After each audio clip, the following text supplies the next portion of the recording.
welcome back. We are going to make Teresa's best gluten-free chocolate chip cookie. If you've ever had one of my chocolate chip cookies, you know how good they are. And there's a trick to it, and I'll show you the trick at the end. But we are going to start with 2 sticks of melted butter.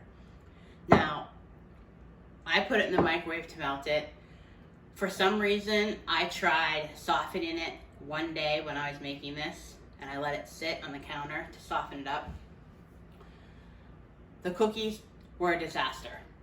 And I don't know if it's because I used gluten-free flour, but when I made them, they were so flat and so crispy, like they look like chocolate chip crisp instead of chocolate chip cookie. Like, and my son saw them and he goes, "What is that? Is that a cookie?" I'm like, "Yeah, I know that I messed up." So I made a new batch the next day. But anyway, back to the chocolate chip cookies. You need 2 sticks of melted butter, preferably unsalted, but if you have to use salted, that's okay also. We are going to add 3/4 cup brown sugar. Get my Danish whisk. Get all that brown sugar out. Whisk is too big for that cup. 3/4 cup white sugar.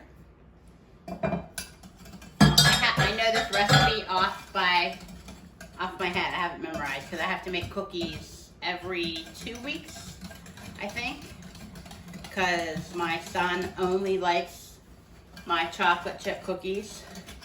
When we used to be able to go to Sam's, and we would go, when I used to take the kids shopping with me, he would always want a cookie, and he would try to taste it, and he would like take a bite. He'd say, "Thank you," and then like after we would leave, he would be like, "I don't like this cookie. It's not your cookie."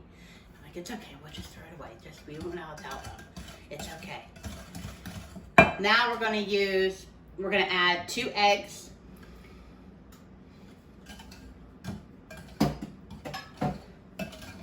We're gonna stir it all up. Next we have 1 teaspoon salt, 1 teaspoon baking soda, and 1/4 teaspoon, sorry about that, powdered vanilla. We're gonna put that all in. And remember, you can use, if you need to use liquid vanilla extract, you can, because that's gluten-free. But you can use 1 teaspoon of that. So we're gonna continue to stir this, and it looks really, really good right now. And we are gonna need 2 1/4 cup of flour. So what I like to do is I like to put 1 cup in at a time and give it a stir, only because it's easier to make sure that you incorporate all that flour in.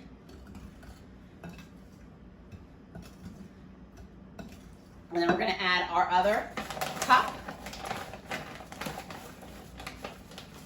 And remember, if you're using a gluten-free flour blend, you don't have to add anything else to it. And usually gluten-free flours are a blend, which is good because you don't want to have to mess around with adding rice flour, tapioca flour. It's best to work with a blend. I can't get over how amazing this whisk is. Then we're gonna add 1/4 cup. Now, the recipe calls for 2 cups of semi-sweet chocolate chips, which I have right next to me. I like to add a little bit more chocolate chips because I like my chocolate chip cookies to have lots of chips in them. So this is about 2.5 cups of chocolate chips. We are gonna pour that into our bowl. We are gonna give it a mix. And this Danish whisk, oh my gosh, if you could take a look and see how awesome this stirs with the cookies, with the chocolate chips in it. It just, look how look how good that incorporates everything inside of this bowl. It's amazing. This is like my new favorite tool. So I bake a lot, and I can tell that this is a little bit too wet for me. So I'm gonna add a little bit more flour. And if you're a baker or you just like to bake on the side, you'll know if you need to add a little bit more flour. Even if you are not baking gluten-free. Like, you could use all of these recipes just for non-gluten-free also. You could just use regular flour. Yeah, I needed about a teaspoon to 2 teaspoons more of flour. That's it. You don't want it to look as wet. Now, remember I told you about my secret for the chocolate chip cookies? Now, even before I became gluten-free, which was 3 years ago, I did this with my cookies. So what we're gonna do, we have it in our bowl. I'm gonna put the lid on it, and guess what the secret is? You have to let it sit in the refrigerator for at least 24 hours. And the dough will, you can see right now when I touch this dough right now, see how easy it is to pick up? Whenever you put that in the refrigerator, the dough becomes harder.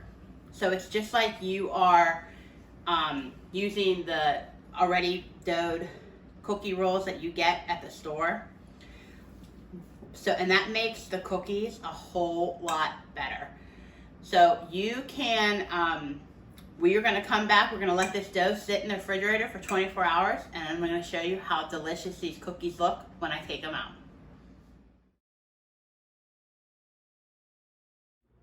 Welcome back. It's been 24 hours for our chocolate chip cookie dough that was in the refrigerator. Now what we're gonna do is we are going to get a cookie tray, and we are gonna line it with parchment paper and scoop out cookie dough. This is a 2 tablespoon scooper. So we are going to, the dough's gonna be a little bit hard, but you gotta use those arm muscles. You're gonna scoop it out. I like to make sure that I get a nice even scoop on it so my cookies are basically all the same size. Put it on the cookie sheet.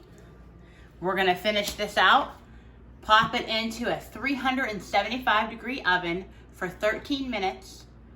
And we're gonna do that, and when we come back, you're gonna see the most delicious gluten-free chocolate chip cookie that you've ever tasted. All right, 13 minutes in the oven, and look at these bad boys. We're gonna let them sit on the pan just for a couple seconds. And then what we're gonna do is we are going to take a spatula, lift them up, and we're gonna put them on your cooling racks. Now, I just happen to get these cooling racks, so if you don't have them, you can always place them on a cutting board and let them cool.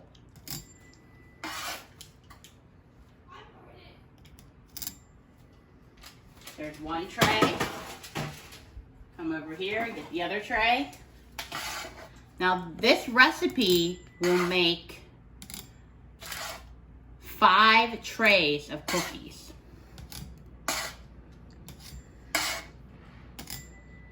So, as you can see, when you put the dough in the refrigerator for 24 hours, see how over here they have the nice crack in it? That's what makes a cookie good, in my opinion. So, be sure to look for this recipe in the comments. And thank you for watching, and have a great day. Like and subscribe. Hi, another quick tip. Just don't forget, whenever you use gluten-free flour, the cookies or anything that you're making baking wise, they tend to crumble because they're missing that elasticity. So what you should do is only keep a few in your cookie jar, and then what you can do with the rest is put them in an airtight, freezer-friendly container, and whenever they get low in the cookie jar, just pop them in, and you'll have cookies for about 2 weeks, because I have to make these about every 2 weeks for my family. Also, one more little tip. If your cookies start to get a little bit hard, perfect thing to make them soft again, put a slice of gluten-free bread in the cookie jar, and they'll taste like they just came out of the oven again. Nice and soft. Thanks.